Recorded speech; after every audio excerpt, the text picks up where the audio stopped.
Hola, ¿qué tal? El siguiente video es con la finalidad de ayudar a los estudiantes que aspiran a ingresar a un programa de nivel profesional, ya sea técnico superior universitario o de nivel licenciatura, en su preparación para el Exani 2. El Exani 2 consta de dos instrumentos, admisión y diagnóstico.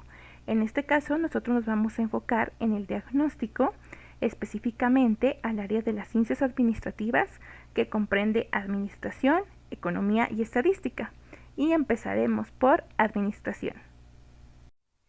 Empezaremos viendo todo lo referente a la introducción a la administración y sus antecedentes históricos. Aquí vamos a ver el origen de la administración y vamos a dar una definición. Después vamos a ver los principales enfoques teóricos que tuvo, resaltando entre ellos el enfoque sistémico, también en el cual vamos a dar su concepto y su clasificación, para posteriormente ver el papel del administrador en las organizaciones públicas y privadas. Después veremos las áreas funcionales, que son la mercadotecnia, las finanzas, la producción y los recursos humanos. Y finalmente veremos el proceso administrativo. Abordaremos lo que es su concepto y las etapas que lo conforman. 1. Introducción a la administración y antecedentes históricos. El origen de la administración. La administración nace desde la época primitiva. Quien dice nace con el mismo hombre. Desde el momento que se da cuenta que tiene necesidad de integrarse en grupos. Esto lo lleva a planear y darse cuenta que no podía lograr sus objetivos de manera individual, sino que requería de los demás. Así, fue descubriendo que cada elemento del grupo poseía una habilidad especial, que al conjuntarse ayudaban a conseguir el objetivo general, que era sobrevivir. De esta manera, cada miembro del grupo hacía su aportación. Después, vieron que había una necesidad de establecer reglas a fin de mantener un orden entre ellos mismos, pues de otra manera cada quien haría lo que quisiera y se perdería el objetivo común. Entonces se dieron cuenta que no solamente bastaba coordinarse, también era fundamental administrar los recursos. Ahora daremos un recorrido por las civilizaciones antiguas. En el siglo X a.C., Salomón gobernó desde el Nilo hasta el Éufrates en Mesopotamia. Fue un rey reconocido y apreciado por guiar con sabiduría a su pueblo y repartir equitativamente los recursos entre la población. Los sumerios, por su parte, era un pueblo que practicaba el control administrativo mediante el sistema tributario. En cuanto a los hebreos, Moisés fue un gran administrador, porque supo conducir adecuadamente las relaciones humanas entre sus subordinados, así como llevar a cabo una buena selección, adiestramiento y organización de personal, además de aplicar lo que actualmente se conoce como el principio de delegación de autoridad.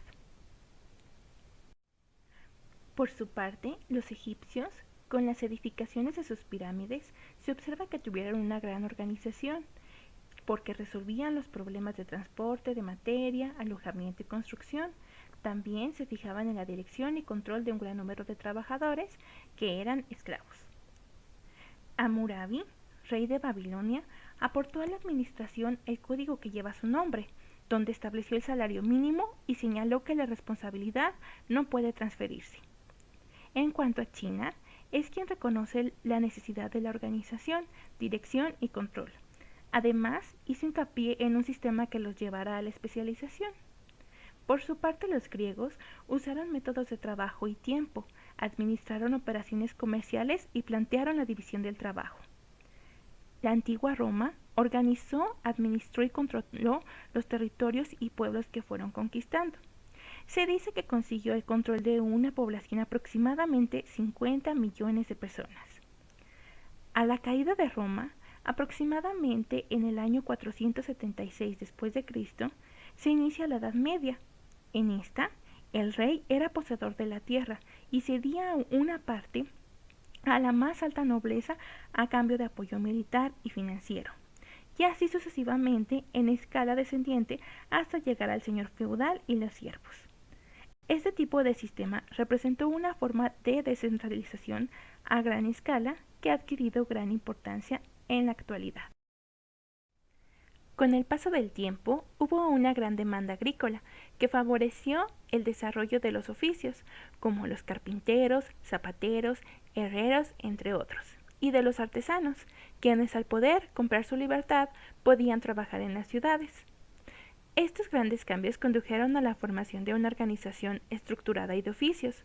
Comienzan a formarse los gremios, que eran grupos de trabajadores especializados que fortalecieron la jerarquía maestro, aprendiz y jornalero.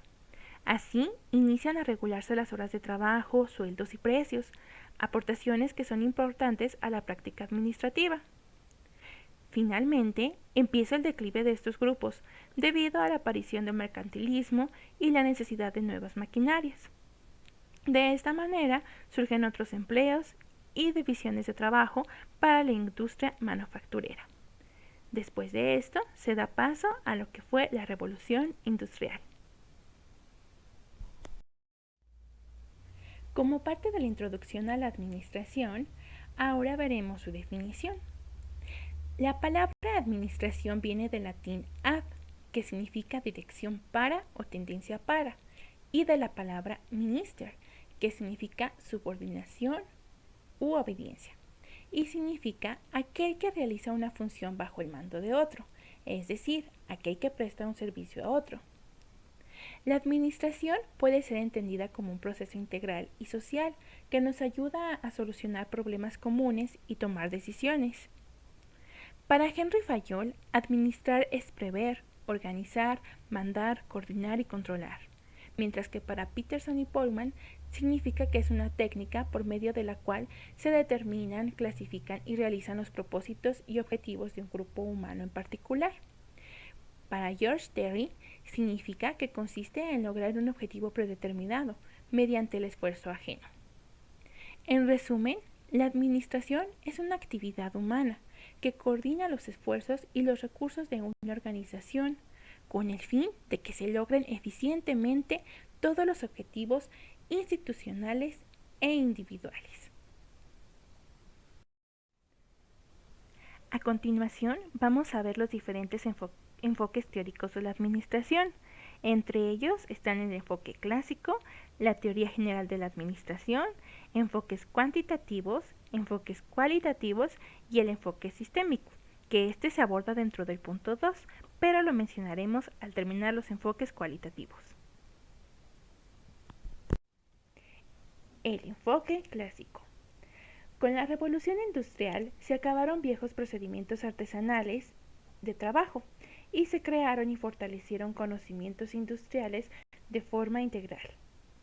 Había una gran cantidad de empresas constituidas de diversas formas y tamaños, que tenían múltiples problemas de bajo rendimiento de la maquinaria utilizada, desperdicio de recursos, insatisfacción por parte de los trabajadores, competencia aguerrida, pero con tendencias poco definidas, pérdidas millonarias por decisiones mal tomadas, etc. Esta situación provocó el nacimiento de una compleja y creciente administración con un enfoque científico, capaz de sustituir el empirismo y la improvisación con la que se operaba hasta ese momento. El enfoque clásico se concretó en dos vertientes diferentes, pero complementarias. La primera, conocida como la Escuela de la Administración Científica, tuvo como iniciador a Frederick Taylor, quien fue secundado por Henry Lawrence Gantt, Frank Gilbreth, Harrington Emerson y Henry Ford. La segunda vertiente se le atribuye a Henry Fayol, en Francia, y a un grupo de seguidores encausados a estudiar a fondo las organizaciones. Esta escuela, la corriente clásica, estaba integrada principalmente por ejecutivos de empresas de la época, como Fayol, James Money, Ulrich, Gulick y otros más. A continuación, vamos a ver las características de estas corrientes clásicas, empezando por la Escuela de la Administración Científica de Taylor en Estados Unidos. Esta se distinguió por ser una administración de abajo hacia arriba, es decir, del nivel de operación a los niveles medios y altos. Enfatizó los procesos para incrementar la productividad y se ocupó en aumentar la eficiencia de los trabajos operativos. Le daba atención en el trabajo, los movimientos necesarios en la ejecución de una tarea y el tiempo patrón para su ejecución, es decir, los tenía medidos. Quien dice se encargaba de la especialización del operario y la reagrupación de movimientos, es decir, una organización racional del trabajo. Mientras que la corriente clásica de Fayol en Europa va de arriba hacia abajo, es decir, de la dirección hacia la ejecución. Buscaba aumentar la eficiencia de la empresa a través de la forma y disposición de los puestos y funciones de la organización. Atiende a la estructura organizacional basada en los principios generales de la administración que más adelante vamos a mencionar y la departamentalización. Su objetivo era tener una visión global para un mejor manejo de la empresa y subdividirla bajo la centralización de un jefe principal. A continuación, diremos las principales aportaciones de cada uno de los participantes de la Escuela de la Administración Científica. Empezaremos por Taylor. Taylor es considerado el padre de la administración científica. Fue quien introdujo el sistema de incentivos de trabajo diferencial para motivar al personal. Buscaba la racionalización del trabajo y la mayor velocidad para terminar un trabajo y las técnicas aplicables en otras organizaciones. Siempre sus trabajos fueron muy criticados porque consideraba al empleado como parte de la maquinaria sin considerar su esencia. Kant fue quien se enfocó más en crear un ambiente para obtener mayor cooperación de sus trabajadores.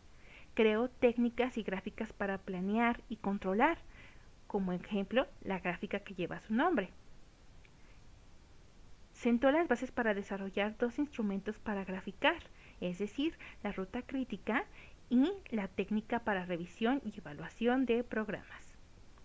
Mientras que Hilbert desarrolló un esquema de proceso, es decir, los diagramas de flujo, para plasmar actividades completas. Desarrollaron la ergonomía, él y su esposa, que es decir, la ingeniería humana, en métodos eficaces para integrar los aspectos humanos con las máquinas y materiales. Creó los 17 elementos Terplix, que se podrían aplicar en cualquier actividad para reducir movimientos. Aquí en esta imagen podemos ver esos 17 elementos. Buscar, seleccionar, transporte, dejar, carga, colocación, montar, etc. Mientras que Henry Ford fue quien desarrolló un modelo de automóvil con piezas cambiables estandarizadas. De aquí viene la marca, ¿verdad? Creó una línea de montaje llamada producción en serie. Ahora veamos las críticas que tuvo esta administración científica, que fue demasiado criticada. ¿Por qué se criticó? Principalmente porque se preocupó más por las tareas, es decir, buscaba más la organización y ejecución, trabajos y cargos del operario, o sea, de sus tiempos y movimientos. Es por esta razón, pues se le conoce como la teoría de la máquina, pues concibe la organización como una distribución rígida y estática. Todo era estático. Buscaba la especialización del operario, como ya bien lo dijimos, a través de la división y subdivisión del trabajo, pero no se preocupó por la satisfacción de los empleados, violaba su dignidad humana, los trataba, quien dice, como máquinas. Taylor consideró al empleado como una parte de la máquina y esto hacía que ignorara que era un ser humano y social. Por estas razones fue muy criticado. Sus métodos se consideraron empíricos, todo era basado en la experiencia, por lo cual eran datos aislados, o sea que ya no se acentuaban a la realidad como ya se estaba llevando en la práctica. La corriente clásica. La corriente clásica, como dijimos, es diferente a la escuela de la administración científica. Su principal participante fue Henry Fayol, que como les había comentado, él estaba en Europa. Sus principales aportaciones es que inició la teoría clásica, que concibe la organización como una estructura. Primer autor que precisó un modelo de proceso administrativo, es decir, previsión, planeación, organización, dirección y control. ¿Esto le suena? Se podría decir que es parte del proceso administrativo que hasta la fecha se encuentra. identificó las 6 funciones que realiza toda empresa, como técnicas, comerciales, financieras, de seguridad, contables y administrativas. Si se fijan, todo va más enfocado a cómo ahorita está en la realidad. Y postuló los 14 principios para tener éxito al ejercer una función administrativa. Estos 14 principios también hasta la fecha son muy usados por todas o la mayoría de las empresas. ¿Y cuáles son esos 14 principios? Estos.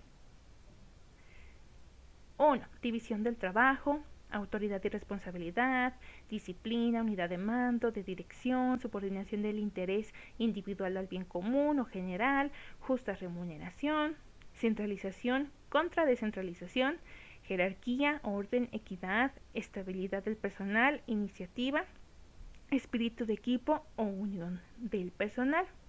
Estos 14 principios están encaminados a lograr una mejor, ¿cómo podremos llamarlo? Ahora sí que funcionamiento de una empresa, y hasta la fecha son aplicados en la mayoría de todas las empresas. La siguiente corriente a analizar o enfoque es la teoría general de la administración. ¿Qué podemos decir de ella? El concepto está formado por 2 corrientes de estudio. ¿Cuáles son? La primera permite conocer todo lo relacionado al análisis de las organizaciones, es decir, las entidades lucrativas y no lucrativas que conforman la estructura social en donde vivimos. Y la segunda, pues se enfoca más a lo profesional del administrador, o sea, que examina sus procesos, instrumentos y herramientas que le ayudan a ser más eficiente en su trabajo. Comenzó con el estudio de Taylor, es como la continuación, en su análisis de las tareas. A partir de este concepto, pues ha ido evolucionando y dando paso a otras teorías y enfoques como los que vamos a ver a continuación. A continuación, vamos a analizar el enfoque cuantitativo. Quanti es de cantidad, y aquí vamos a ver el enfoque matemático. Su análisis se fundamenta en las etapas o la forma de decisión, es decir, planteamiento del problema, definición de las posibles alternativas de solución, selección de esa alternativa que sea pues la más favorable para la organización. Aquí vamos a ver los modelos descriptivos, que son los que representan una relación sin indicar el curso de la acción, es decir, los modelos estadísticos. También podemos ver los modelos normativos, que son prescriptivos, porque determinan el plan de acción que el administrador debe de seguir para alcanzar un objetivo. En realidad, en este enfoque se hacen aplicaciones matemáticas. Ahora analizaremos el enfoque cualitativo. Cualitativo es de cualidad. Y aquí las principales escuelas que analizaremos son las siguientes. Escuela de las Relaciones Humanas, cuyos principales autores fueron Elton Mayo, Parkett y Lewin. Después, la Escuela Empírica. Principales autores son los siguientes. Y la Escuela Estructuralista, cuyos principales autores, entre el más importante encontramos a Max Weber. Dentro del enfoque cualitativo también encontramos la Escuela Neohumano-Relacionismo. En ella se explica el comportamiento organizacional. Esta teoría se fundamenta en el estudio de la conducta individual de las personas, que conlleva el análisis sobre la motivación humana. Sus principales autores tenemos en primer lugar a Abraham Maslow. Su principal aportación fue la llamada pirámide de las necesidades de Maslow. En ella se enumeran 7 necesidades que nos conllevan a llevar a lo que es la autorrealización. Es decir, son las características que poseen las personas o que las hacen sentirse plenas. En primer lugar está la necesidad fisiológica, en la cual encontramos la comida, el agua, el descanso, el sexo incluso, entre otras. Después continuamos con la necesidad de seguridad, que es sentirse sano y a salvo. Posteriormente viene la de afecto y pertinencia, que es sentirse querido, formar parte de un grupo, etc. La necesidad de autoestima, que es la autoconfianza, seguridad en uno mismo, el quererse. Después viene el logro intelectual, que es la necesidad de conocer y comprender. así para llegar a la necesidad estética, que es la necesidad de orden y belleza. Finalmente, llegar a la autorrealización, que es sentir que hemos alcanzado los objetivos superiores. Otro autor es Hesberg. Él, su principal aportación fue la teoría de los dos factores, higiénicos y motivacionales. Después viene Douglas MacGregor con la teoría X y teoría Y. Y posteriormente Chris Argyris. Es importante que reconozcas cada una de las aportaciones de estos autores principalmente, porque puede ser que vengan como algunas de las preguntas en el examen. Sobre todo aprenderte las de la pirámide de Maslow. Eso te lo doy como un consejo.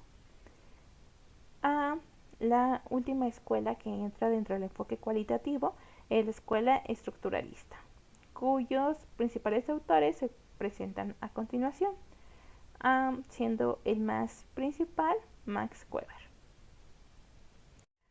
A continuación vamos a ver el enfoque sistémico. Este entraría como el último enfoque que podemos mencionar. Si se fijan, este enfoque viene como el punto 2 de lo que es la guía. ¿Por qué? Porque es el que lleva ahora sí que más información a diferencia de los otros enfoques. ¿Qué podemos ver dentro de este enfoque? Vamos a ver la teoría general de los sistemas. La teoría general de los sistemas surgió con los trabajos del alemán Ludwig von Bertalanffy, publicados entre 1950 y 1968. No busca solucionar problemas o intentar soluciones prácticas, pero sí producir teorías y formulaciones conceptuales que pueden crear condiciones de aplicación en la realidad empírica. Afirma que las propiedades de los sistemas no pueden ser descritos en términos de sus elementos separados. Su comprensión se presenta cuando se estudian globalmente. Comprender la organización como un todo es una tarea de un análisis sistémico. Por eso, la teoría general de sistemas es fundamental para el pensamiento administrativo. ¿Por qué es esto? Porque un sistema es concebido como el conjunto de elementos independientes e interactuantes encaminados al logro de un objetivo común. ¿Se dan cuenta? Esto es la administración. Hay varios tipos de sistemas. En cuanto a su naturaleza, pueden ser cerrados o abiertos. Los sistemas cerrados no presentan intercambio en el medio ambiente que los rodea. Son herméticos a cualquier influencia ambiental y no reciben ningún recurso externo y nada producen que sea enviado hacia afuera. Mientras que los abiertos presentan intercambio con el ambiente a través de entradas y salidas. Intercambian energía, materia con el ambiente. Entonces, esto quiere decir que la organización es más vista como un sistema abierto. ¿Por qué? Spencer afirmaba a principios del siglo XX: un organismo social se asemeja a un organismo individual en los siguientes rasgos esenciales: en su crecimiento, en el hecho de volverse más complejo a medida que crece, en el hecho de que haciéndose más complejo, sus partes exigen creciente interdependencia, porque su vida tiene inmensa extensión comparada con la vida de sus unidades componentes, y porque en ambos casos existe creciente integración acompañada por creciente heterogeneidad.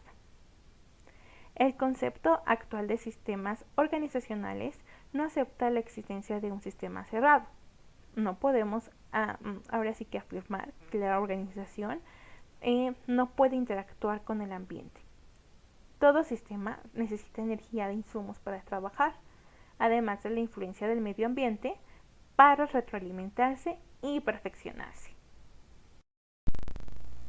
A continuación, vamos a ver el papel del administrador en organizaciones públicas y privadas.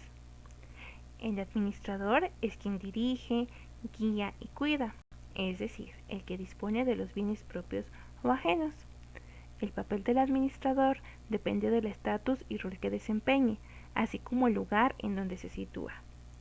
El profesional de la administración enfrenta los retos del proceso administrativo, que se tornan cotidianos en su quehacer, como la planeación, la organización, la dirección y el control de las actividades departamentales, que si bien en ocasiones tomará y coordinará decisiones institucionales. Su papel consiste en servir a la empresa a la que representa. Dentro de las funciones del administrador se encuentran el manejo de presupuestación, presupuesto de gastos, previsión de ventas, elaboración de la planeación, diseño del organigrama, como aquí está el ejemplo, diseño del diagrama de flujo, interpretación de balance, etc. Existen posturas diversas que plantean cómo debe asumirse el papel del rol del administrador, aunque se presenten paridades y disparidades en cuanto a este. La mayoría coinciden en que debe de cumplir con las siguientes características: que sea líder, que tenga capacidad de dirección, de coordinar, de guiar, que sea un mediador y sobre todo un planeador. Punto 3. Áreas funcionales. Dentro de las áreas funcionales encontramos la mercadotecnia, las finanzas, la producción y operaciones y los recursos humanos. Empezaremos detallando el área de recursos humanos o área de personal. Esta área se encarga de concentrar y seleccionar a todas aquellas personas que poseen habilidades, conocimientos y experiencias necesarios para trabajar en la empresa. También promueve la mayor eficiencia de las actividades organizacionales, así como el desarrollo y capacitación del personal. Se encarga de lograr una buena planta, estable y motivada. Ese es el objetivo principal de esta área.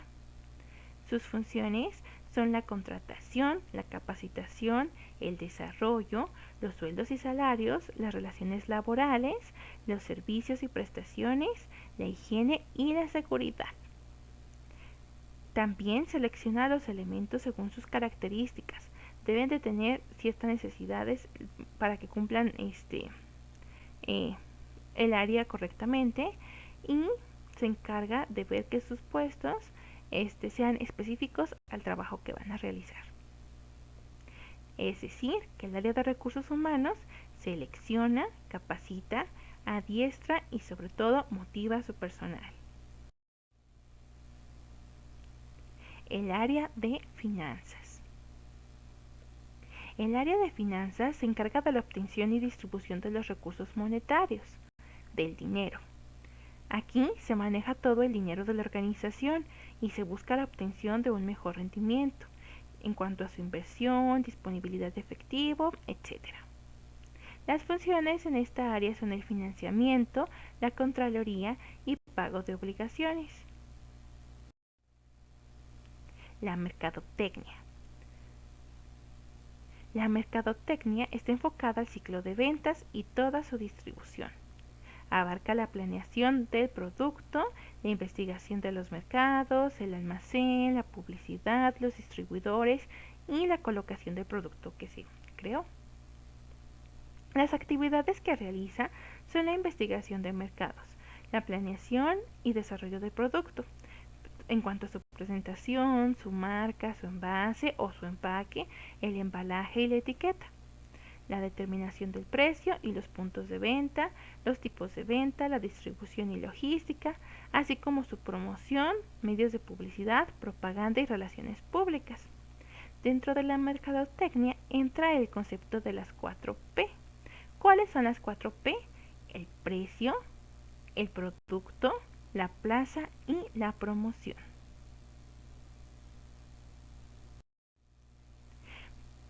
Por último, vamos a analizar la producción o el área de operaciones.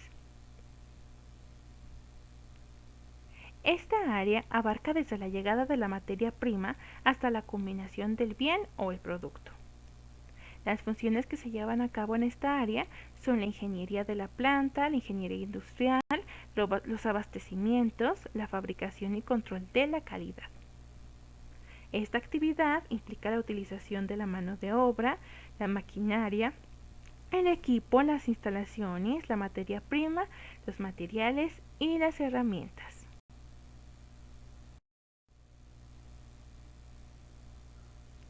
Ahora vamos a ver el proceso administrativo, que es el último punto dentro del área de la administración. El proceso administrativo se conforma de planear, organizar, dirigir y controlar. ¿Qué es el proceso administrativo? Es un proceso racional de trabajo en donde se deben tomar en cuenta aspectos fundamentales, como pensar en lo que se va a hacer, llevarlo a la práctica, medir y comparar los resultados. El estudio del proceso administrativo tiene 4 etapas básicas y está conformado por 2 fases principales, la mecánica y la dinámica. La mecánica viene siendo la planeación y organización, en donde se da respuesta a las interrogantes de qué se va a realizar y cómo, mientras que la dinámica, o sea, la dirección y el control, es la implementación que nos permite ver con mayor claridad lo que se está haciendo y cómo evaluarlo. ¿Cuáles son las etapas del proceso administrativo? Primera etapa, la planeación. La planeación está fijada en el futuro. Genera en el presente un conjunto de planes, de aquí su nombre, que permitirán tener una mayor certidumbre de éxito en el futuro. Su esencia es anteponerse y mirar con ojos visionarios el mañana. Elementos de la planeación. Los elementos son los siguientes. Propósitos. Son la directriz que define la misión o razón de ser de un grupo social, a donde aspira a llegar. Son básicos, permanentes, genéricos y cualitativos. Premisas. Son aquellos supuestos que se deben considerar ante circunstancias o condiciones futuras que afectarán el curso de un plan. Se clasifican en internas y externas. Los objetivos. Describen los resultados que la empresa u organización espera obtener o alcanzar en un tiempo determinado, a través de una serie de pasos planeados y medidos. Estos suelen ser a largo plazo, aunque también los hay a corto y mediano plazo. Las metas son los fines que pueden ser alcanzables en un tiempo determinado o dentro de un periodo específico de un plan, es decir, representan finalidades o desafíos a corto plazo. Están relacionadas con números en cantidad y tiempo operado. Las metas se interrelacionan entre sí para conseguir el objetivo general. Aquí es donde a lo mejor puede surgir la confusión entre objetivos y metas. Pero si se fijan, los objetivos son a más nivel general, mientras que las metas se conjuntan para lograr un objetivo general. Las políticas son los lineamientos generales que se siguen para tomar decisiones, para emprender la acción. Estas son más flexibles, a diferencia de que, por ejemplo, fueran reglas. Los programas son un conjunto de metas, políticas, procedimientos, reglas, asignaciones de tareas, pasos a seguir, recursos por emplear y otros elementos necesarios para llevar a cabo un curso de acción, mientras que los procedimientos establecen un orden cronológico y la secuencia de la actividad a seguir en la realización de un trabajo repetitivo. Los presupuestos son los planes de una organización expresados en términos monetarios, es decir, en dinero, por un periodo determinado donde se manifiesta la obtención y la aplicación de sus recursos de la organización. Los proyectos son estudios sobre la viabilidad y rentabilidad de una inversión nueva. La misión es el propósito o razón para existir de la organización. La misión de una empresa es el motivo por el que existe dicha empresa, su razón de ser. Indica la actividad que realiza la empresa. Quien dice, la misión es la que nos responde las preguntas como quiénes somos o cuál es nuestra razón de ser. La visión responde a dónde desea estar esa organización a lo largo del plazo. Es el futuro aspirado y deseado por una organización y comprende visualizar el resultado que se pretende alcanzar. Es decir, quiénes queremos ser o a dónde queremos llegar.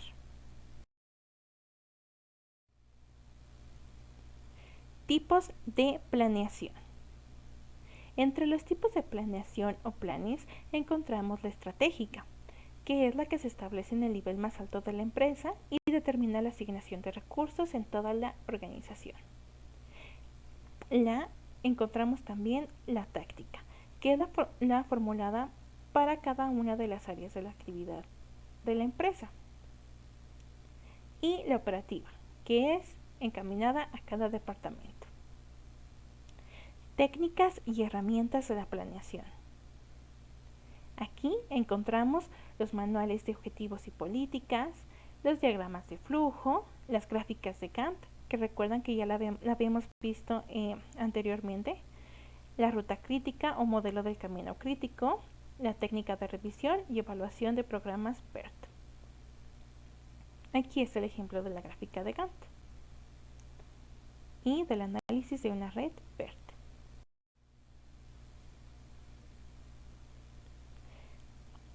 Segunda etapa del proceso administrativo, la organización. Para Munch Galindo, la organización es el establecimiento de la estructura necesaria para la sistematización racional de los recursos mediante la determinación de jerarquías, disposición, correlación y agrupación de actividades, con el fin de realizar y simplificar las funciones del grupo social. Es decir, se identifican, clasifican y agrupan todas las actividades necesarias para el cumplimiento de los propósitos que se generaron en la planeación. A cada grupo de tareas se le asigna un responsable con autoridad formal, que incluye la delegación, para supervisar lo realizado por los subordinados. Se establecen las relaciones horizontales en un nivel organizacional igual o similar, y verticales entre las oficinas generales de una división y un departamento.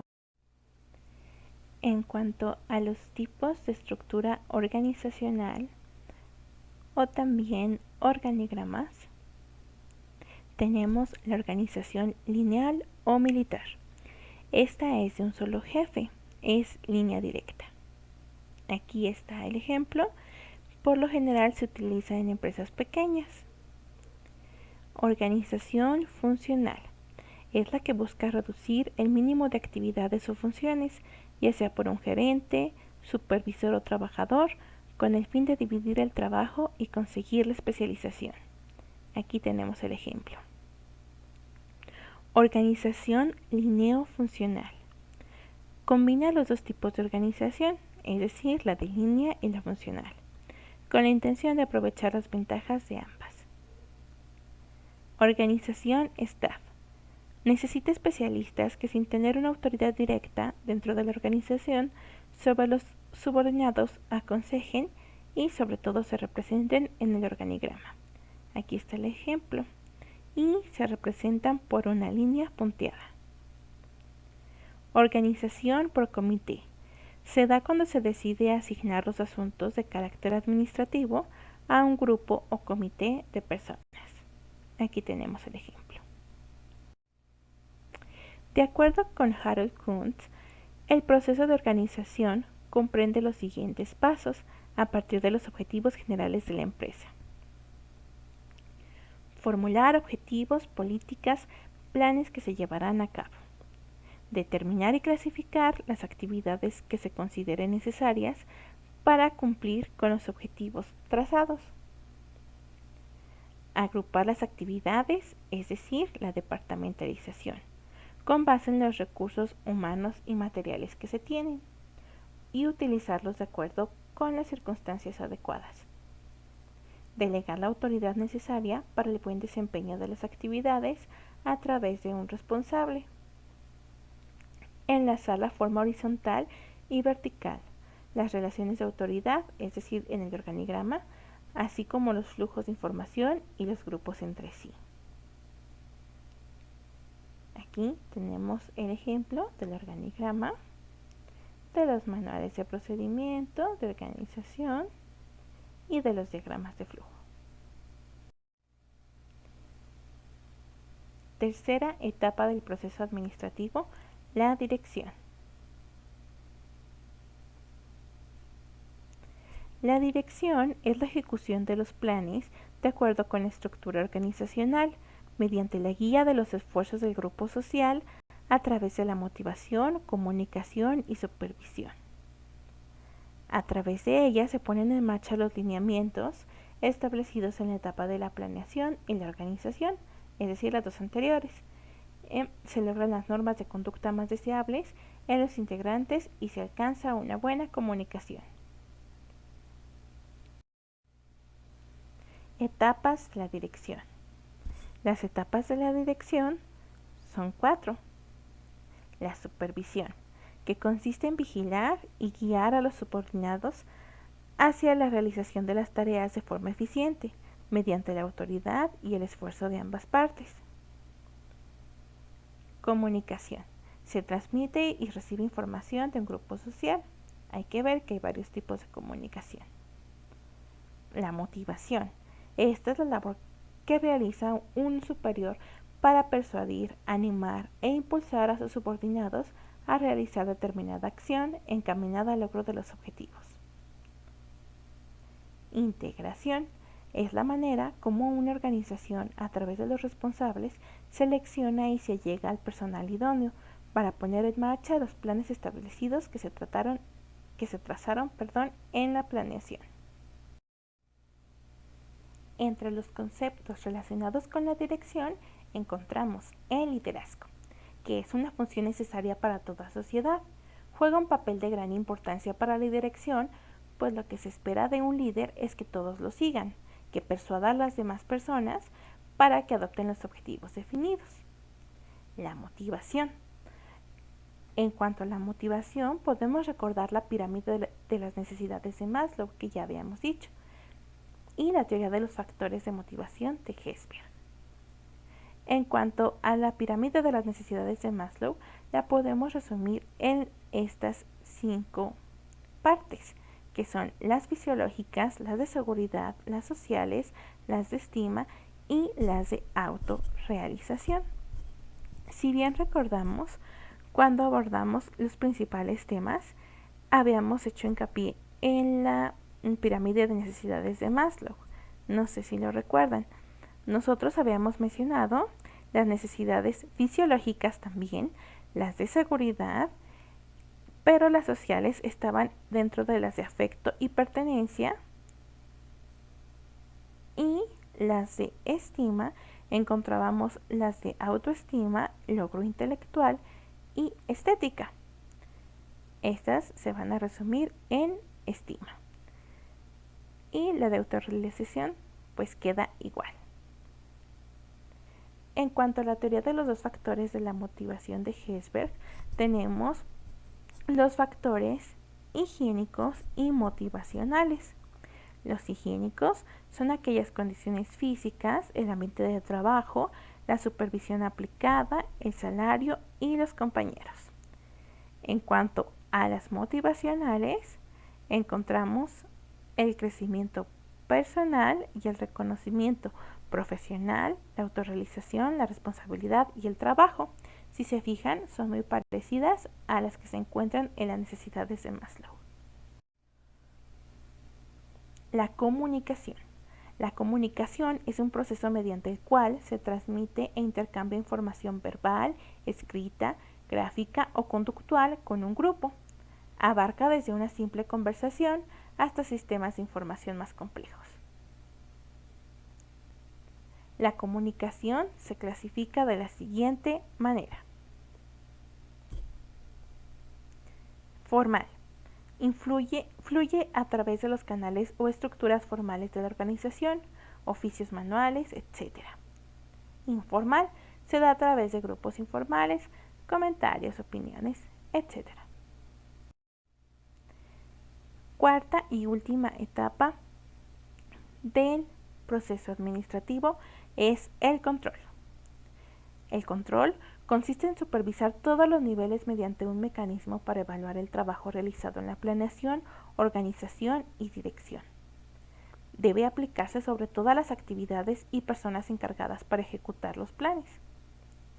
Puede establecerse en diferentes etapas del trabajo, antes, durante y después de realizar las actividades. Y tiene como propósito ayudar a los administradores al mejor logro de los objetivos y planes. Permite determinar si tenemos la estructura organizacional, personal y dirección adecuados y podemos verificar si la situación real de la empresa y determinar si se está haciendo lo correcto o si no, corregir. En sí, controlar es medir y corregir el desempeño individual y organizacional para asegurar que los acontecimientos se adecúen a los planes. ¿Cuáles planes? Pues los que se establecieron en la planeación.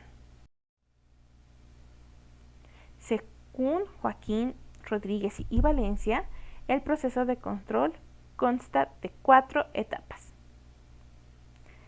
La primera es el establecimiento de normas.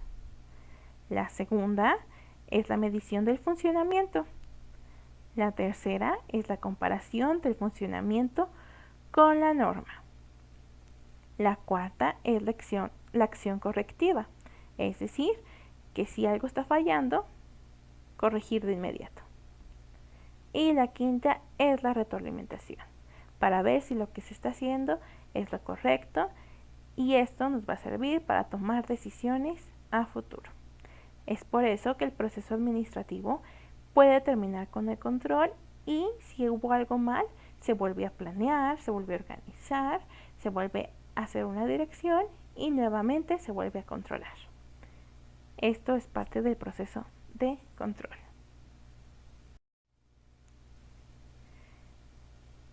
Por mi parte es todo. Aquí dejo la bibliografía que se utilizó, al igual que el sitio de internet.